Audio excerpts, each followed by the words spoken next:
Bonjour à toutes et tous.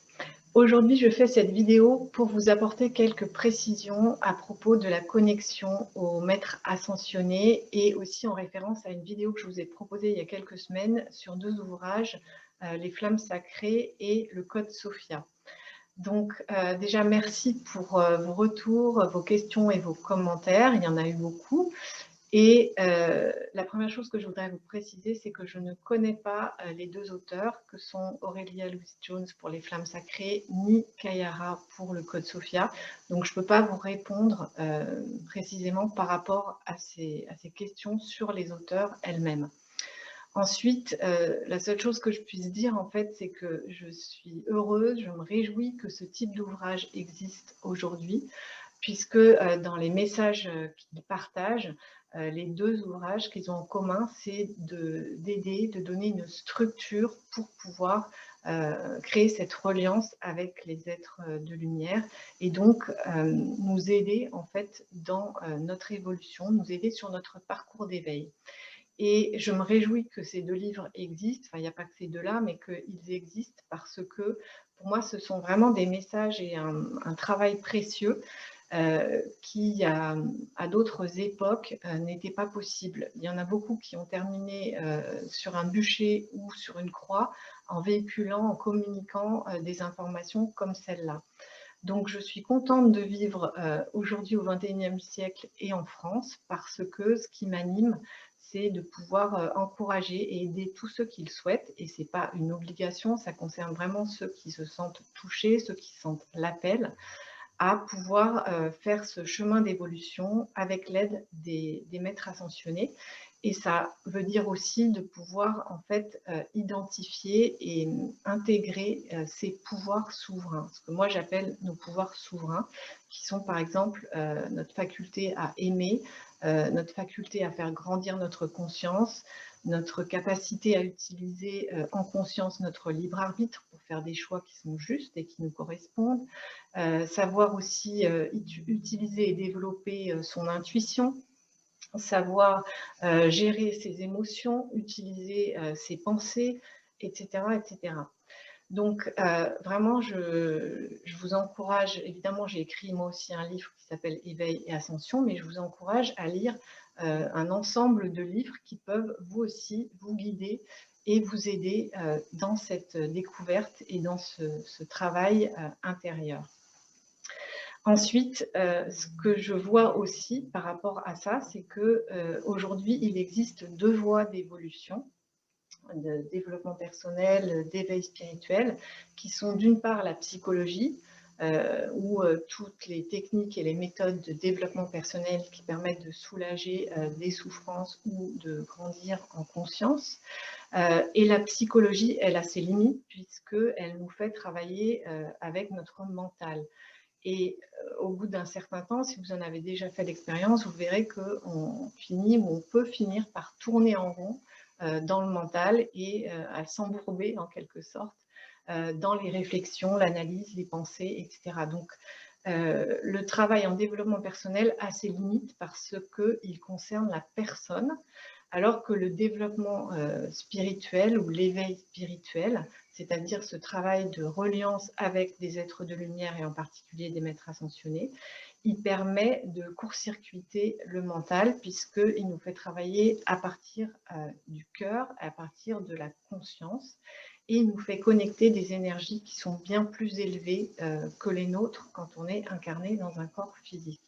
Donc le fait de pouvoir se relier à des êtres qui évoluent sur des fréquences plus hautes que les nôtres, dans des dimensions plus élevées, nous permet d'élever notre propre vibration. Et moi, c'est ce que je constate pour moi, puisque en me connectant au quotidien, eh bien, je vois que mon énergie reste élevée et que ça me facilite grandement les choses. Pour moi, je vous dis, c'est vraiment une voie royale et oui, un raccourci dans mon chemin personnel d'éveil, dans mon évolution.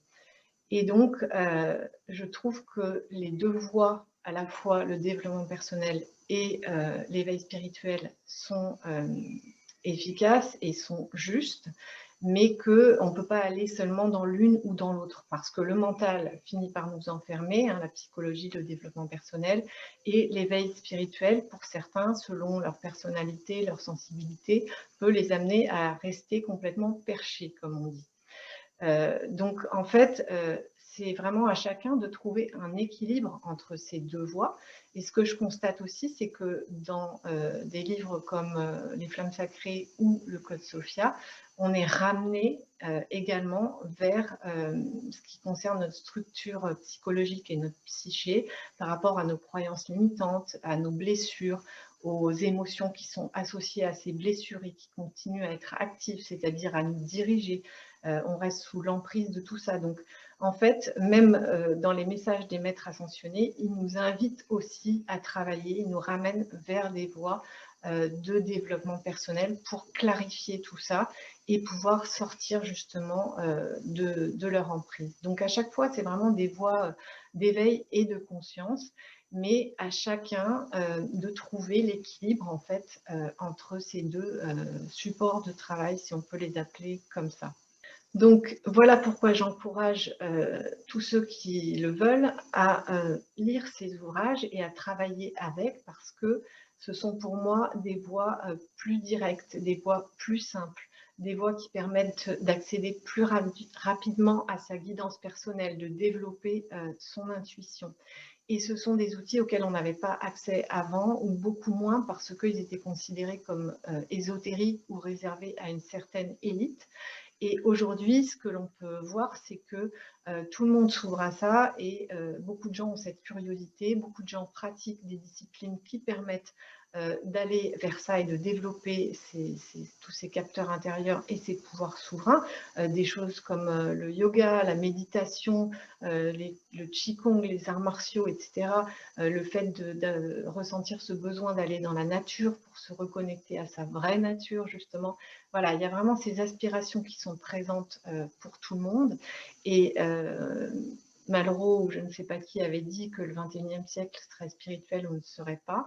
On voit que c'est quelque chose, une aspiration qui est normale par rapport à l'époque que l'on vit, normale par rapport à l'ère du Verseau. Donc, ce sont des appels, des courants de la conscience collective qui sont attirés à découvrir donc, le spirituel, c'est-à-dire tout ce qui ne se voit pas avec les yeux, pour grandir, pour découvrir en fait tout ce que l'on est vraiment dans tous nos aspects, dans toutes nos dimensions.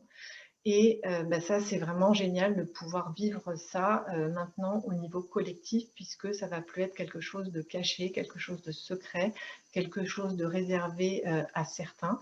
Et il me semble que si ces ouvrages existent aujourd'hui, c'est pour que tout le monde puisse aller faire sa propre exploration, sa propre découverte, ses propres expériences par rapport à tout ça. Et donc, pour moi, c'est particulièrement bénéfique. Et puisque nous sommes au mois de mai, je vous invite à vous intéresser et à vous connecter au maître ascensionné qui est Marie, puisque les connexions sont plus faciles en ce mois de mai, étant donné qu'il y a beaucoup de célébrations. Il y a plein d'êtres humains qui se connectent à elle, et c'est comme si ça créait un égrégore ou un vortex.